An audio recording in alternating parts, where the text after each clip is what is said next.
नहीं है, इसलिए हम लोग यहाँ डीएनए के संगठक तत्व को देखते हैं। संगठक तत्व का मतलब होता है कि डीएनए का निर्माण किन चीज़ों से होकर बना है, यानी डीएनए में आखिर क्या क्या मैटर है। तो डीएनए का निर्माण जो है, डीएनए का जो संगठन है वो अगर हम लोग देखें तो वो डीएनए का संगठन अगर हम लोग देखते हैं तो वो डीएनए का संगठन अगर हम लोग देखें तो इसमें शर्करा पाया जाता है, ग्लूकोज पाया जाता है। शर्करा यानी ग्लूकोज यानी कार्बोहाइड्रेट। इसमें भी अगर आप देखेंगे कि कौन सा शर्करा पाया जाता है तो डीऑक्सीराइबोज नाम का शर्करा पाया जाता है। डीएनए इसलिए उसका वही नाम रखा गया है। फिर इसमें क्या पाया जाता है, आपका फॉस्फेट पाया जाता है। क्या पाया जाता है, फॉस्फेट पाया जाता है। और फिर आपका नाइट्रोजन क्षार पाया जाता है, बेस पाया जाता है। एसिड बेस से साल्ट आप पढ़े हैं केमिस्ट्री में, तो ये नाइट्रोजन क्षार पाया जाता है। यहाँ पर सबसे गौर करने की बात जो है वह यह है कि नाइट्रोजन क्षार जो है वह 4 प्रकार का यहाँ पाया जाता है। नाइट्रोजन क्षार कितने प्रकार के पाए जाते हैं, 4 प्रकार के पाए जाते हैं। ये पहले को हम लोग बोलते हैं एडेनिन, जिसका हम लोग संकेत क्या ले लिए, ए ले लिए। दूसरे को कहेंगे ग्वानिन, जिसका संकेत हमने ले लिया जी। और तीसरे को कहेंगे साइटोसिन, जिसका संकेत हमने ले लिया सी। और तीसरे को लेंगे, चौथे को लेंगे थायमिन, जिसका संकेत ले लिया टी। अब यहाँ पर ध्यान देने की बात है कि एडेनिन जो है और थायमिन जो है, ये आपका जो एडेनिन है और थायमिन है एक्चुअली ये प्यूरिनस कहलाते हैं, यानी ये आपस में बंधन बनाते हैं। यानी एडेनिन और थायमिन आपस में जुड़ेंगे और ग्वानिन और साइटोसिन आपस में जुड़ेंगे। ये हमेशा ध्यान रखना पड़ेगा, ये ऐसा ही जुड़ेंगे। इसीलिए मैंने यहाँ ए और टी लिखा है, यहाँ सी और जी लिखा है। और सोचेंगे कि ये काहे को लिखे हैं, एक्चुअली ये लेटर जो मैंने लिखा है वो नाइट्रोजन क्षार को ही मैंने लिखा है। समझ में इस बात को आपने देखा, ये नाइट्रोजन क्षार को ही हमने लिखा है। समझ में ये बातें आ गई। अब यहाँ पर हम लोग इस चीज़ को अगर हम लोग देखें तो अगर हम लोग यहाँ पर और इसको डिटेल करके अगर इसको और अगर हमें प्लेन शीट पर उतारने की कोशिश करें इसको एक, तो एक्चुअली ये हमारा उतरेगा इस तरह से, ठीक है ना।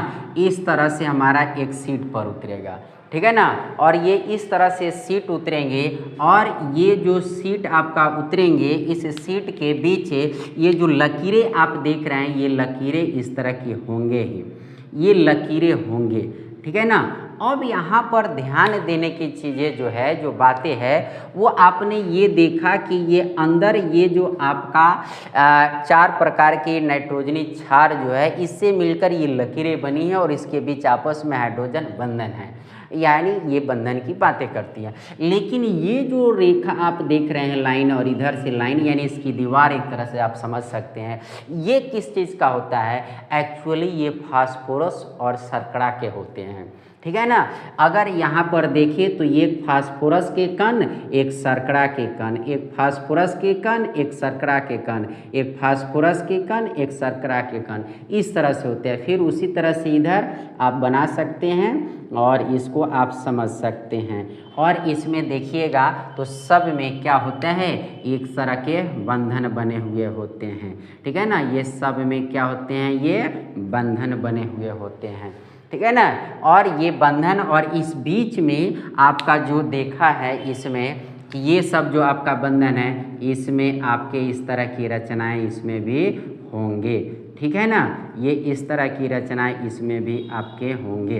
अब देखिए क्या, एक तरह से हम इस डीएनए के इस पार्ट को, एक सेगमेंट को लेकर हम तोड़ते गए तो इस तरह से नाइट्रोजन क्षार व्यवस्थित है, बंधन है और इस तरह की आकृति है। इसको हमने इस तरह से देखा तो ये जो दीवारें नीली जो आप ब्लू कलर की देख रहे हैं इधर दोनों तरफ से, एक्चुअली ये शर्करा और फास्फोरस का एक संरचना होती है और इस बीच में ये नाइट्रोजनी क्षार का ये आपका बंधन होता है और ये सब मिलाकर आपस में एक प्लेन शीट की तरह बनाते हैं।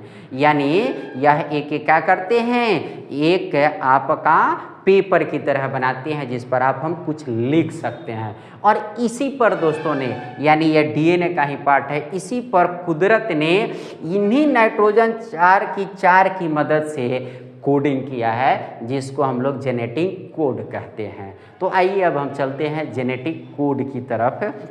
ये जेनेटिक कोड क्या है, अब इसको हम लोग थोड़ा सा एक स्ट्रक्चर यहाँ पर मैं और बना देता हूँ और तब इसको आप समझ जाएंगे।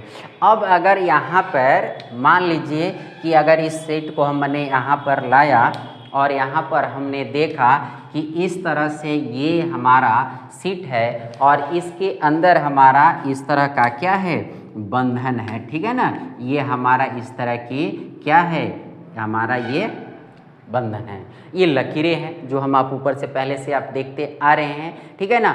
अब इसको अगर हम लोग देखें तो इसमें अगर यहाँ ए है तो यहाँ टी होगा, यहाँ सी है तो यहाँ जी होगा, यहाँ ए है तो यहाँ टी होगा, यहाँ सी है तो यहाँ जी होगा, यहाँ जी है तो यहाँ सी होगा, यहाँ टी है तो यहाँ ए होगा, यहाँ ए है तो यहाँ टी होगा।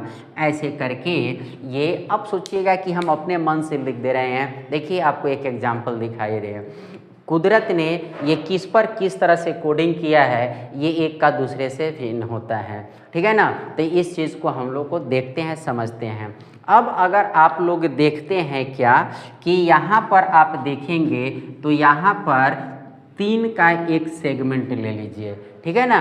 आप क्या ले लीजिए, 3 का एक सेगमेंट ले लीजिए। इस 3 के सेगमेंट को, एक सेगमेंट को ट्रिक कहा जाता है। क्या कहा जाता है, ट्रिक। अंग्रेजी में क्या कहते हैं, ट्रिपलेट कहते हैं। हिंदी में क्या कहते हैं, ट्रिक, और अंग्रेजी में क्या कहते हैं, ट्रिपलेट कहते हैं। उसी तरह से अगर हम देखें यहाँ पर तो ये भी हमारा एक ट्रिपलेट बन गया। इस तरह से ट्रिपलेट बनते चले जाते हैं।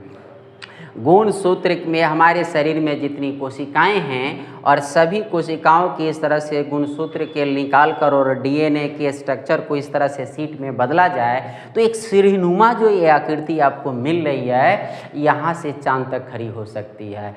ये कुदरत ने बनाया है इस तरह से। आप ये बिलीव नहीं कर सकते लेकिन ये है। तो ये 3 का जो आपने एक सेट देखा, इस ट्रिक है, ये ट्रिपलेट इसको अंग्रेजी में कहते हैं। दरअसल ये ट्रिपलेट यानी ये ट्रिक यानी ये 3 आपस में मिलकर यदि एक ट्रिक यानी एक ट्रिपलेट किसी एक लक्षण का निर्धारण करे, यानी ये तीनों मिलकर एक लक्षण का निर्धारण करते हैं, तो यही हमारा क्या कहलाता है, जीन कहलाता है। क्या कहलाता है हमारा, यह है जीन कहलाता है। तो यही हमारा क्या है, जीन है। इस तरह से एक ट्रिपलेट है, दूसरा ट्रिपलेट है, दूसरा भी जीन हो सकता है। तो किसी भी अनुवांशिक के लक्षण का निर्धारण एक जीन मिलकर अकेले कर सकता है या एक से अधिक जीन मिलकर ये किसी लक्षण का निर्धारण कर सकते हैं। यानी अगर हम लोग जिस शब्द को, जीन को बार बार सुनते हैं कि ये जीन क्या है, जीन क्या है, तो आपने देखा कि ये डीएनए का एक पार्ट अंदर हम जाते जाते ये देख रहे हैं, ये जो सीढ़ीनुमा आकृति बन रही है, इसमें जो आप एक ट्रिक देख रहे हैं, यही एक जीन है, क्योंकि ये एक जीन एक लक्षण का निर्धारण करते हैं। अब ये जेनेटिक कोड क्या हो जाता है, इसको आप समझिएगा। जैसे आप समझते हैं, यहाँ पर देखिएगा एक शब्द हम ले लेते हैं RAT, रैट, ठीक है ना। अब फिर लिख लेते हैं CAT, कैट। अब यहाँ पर देखिएगा कि यहाँ पर हमने क्या किया कि A और T हमने एक जैसे रखे, A और T एक जैसे। यहाँ पर पहला लेटर R और यहाँ पर C, तो इसका अर्थ हो गया चूहा और इसका अर्थ हो गया बिल्ली, ठीक है ना। अब अगर हम इसकी चर्चा करें तो अगर हम इसमें देखें तो ये आपका A जो है एक लेटर है, ये हमारा क्या है, अकेले एक लेटर है, ठीक है ना।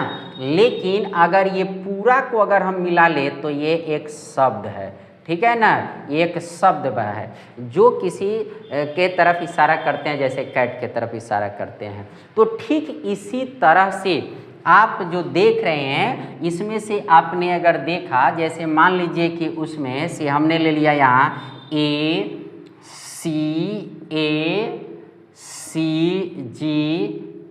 अगर हमने एक शब्द ले लिया, वहाँ से मैंने उठा लिया, तो ये जो आपने देखा ये एक जो हो गया जेनेटिक कोड हो गया, ठीक है ना। देखिए हमारा अंग्रेजी वर्णमाला है जिसमें 26 लेटर है, और 26 लेटर को हेरा फेरी इधर उधर करने से असंख्य हम लोग क्या करते हैं, लाखों शब्द बनाते हैं। ठीक उसी तरह से कुदरत ने इन 4 लेटर से AGC और T, ठीक है ना, किन 4 लेटर से, AGCT, ये 4 लेटर से ही हमारे DNA पर क्या किया है, हमारे लक्षणों को लिखा है, हमारी विशेषताओं को लिखा है। तो ये इस तरह से मिलाकर हमने एक जो सीरीज बनाया, यही है जेनेटिक कोड। और जेनेटिक कोड के स्तर पर अगर हम इसका एक प्रिंट तैयार करें, ठीक है ना, कोई भी जीव है इस धरती पर, तो किसी भी जीव की पहचान अगर जेनेटिक कोड के स्तर पर किया जाए, जेनेटिक स्तर पर होती है, तो इस प्रक्रिया को ही DNA फिंगरप्रिंटिंग कहते हैं। आप नहीं समझ पाते हैं कि ये DNA फिंगरप्रिंटिंग क्या है।